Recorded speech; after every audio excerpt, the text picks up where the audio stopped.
परकिया प्रीति विष दे स्त्री को मारिदेला स्वामी। भापुर फांडी अंतर्गत बालियांबा गाँव में एक अभावन घटना देखा मिली। मद्यप स्वामीर परकिया प्रीति को पत्नी विरोध जो हराइला जीवन। नृशंस स्वामी माड़ मारिबा परे कीटनाशक पियाई हत्या करिछि अभियुक्त। 11 वर्ष तले बांकी ब्लॉक कड़ामल गाँव अमिता रणा ढेंकानाल भापुर फांडी अधीन बालियांबा गाँव प्रशांत रणा को बाहा होइतिले। सेमानकर दुईटी पुओ मध्य अछंती।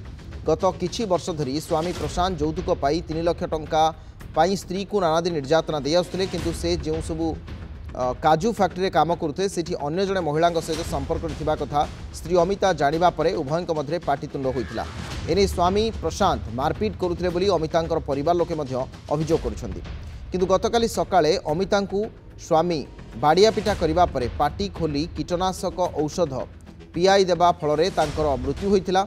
स्थानीय शंकरपुर सीएचसी रे भर्ती करिबा परे सेठारे डाक्टर तांकु मृत घोषणा करथिले। ए संक्रांत रे भापुर फांडी रे हत्या मामला रुजु करा जायछि। बड़ सूचना वर्तमान समय मद्यप स्वामीर परकिया प्रीति को पत्नी विरोध जोगु पत्नी को जबरदस्ती विष पियाई हत्या करथिबा कीटनाशक पियाई हत्या करथिबा नै परिवार लोके अभियोग आनिछंती। नृशंस स्वामी माड़ मारिबा परे तांग स्त्री को कीटनाशक पियाई देथिबा नै अभियोग आछि।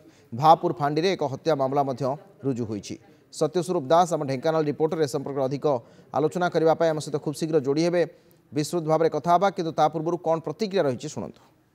और स्वामी स्त्री घर सी पुआ दीटा को झील तो नुह एत टर्चर कहीं कर पचारिकी आनी छाड़देला ये रहिले रहा काली अवस्था है मुझे रोनी आज्ञा भुवनेश्वर रोची सी आगे मैंने जोरस्ती कला झील सांगे कथा 3 लाख टंका आने बोलिकी झील को बाड़ेला राति झील सांगे सी आ गोटे काजू फिली गोटे अच्छी झील तार सांगे कथबार्ता करला आम झील को सी आज्ञा है 2 मास 3 मास पाखाई कथबार्ता चल 10 बार चल खबर जानते हाँ आज्ञा मो झील कहे जाना मो झील जाना हाँ जो 3 लाख टका मागिले आज्ञा आप देचु ए 2 मास पूर्व 30 लाख टका भी देचु मागिले 30 लाख टका देचु ता बाद 3 लाख टका मागिले कौन हम कहल सुविधा करके दबु एति कह मो भौणी मारदे पैसा दे शुणुले आपण प्रतिक्रिया परिवार लोकंर। सत्यस्वरूप दास अच्छे ढेंकानाल रिपोर्टर ए संपर्क अधिक आलोचना करवा।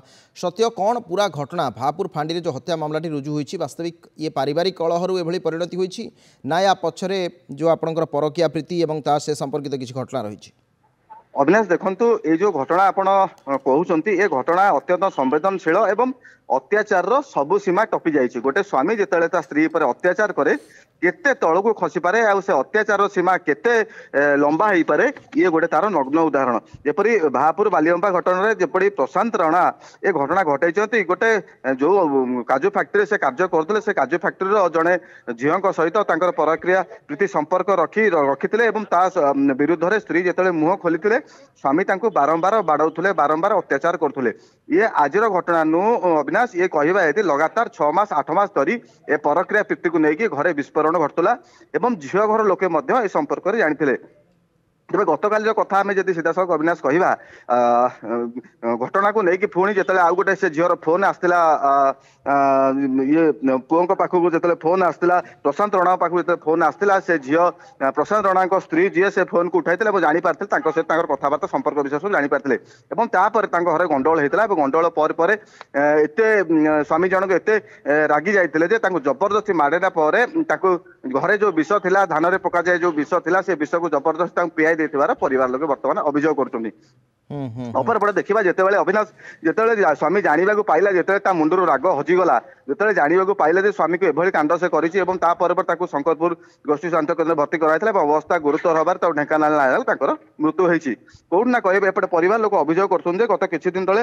3 लाख टंका से जो यौतुक दाबी करते यौतुक बाबद 3 लाख टंका देते 30,000 टंका देते एमती लगातार टर्चर कर आसुले। ये टर्चर एक प्रकार गोटे प्रकार था किंतु जिते परक्रिया प्रीति कथा आसला अविनाश से कौन से स्त्री भी स्वामी परक्रिया प्रीति घटना देखले संभाली पार ना और से अनुसार से विरोध करता जो विरोध करता ये हिंस्र हो बाड़े विष पीआई मारिदेवा उद्यम करते सी मरीगले।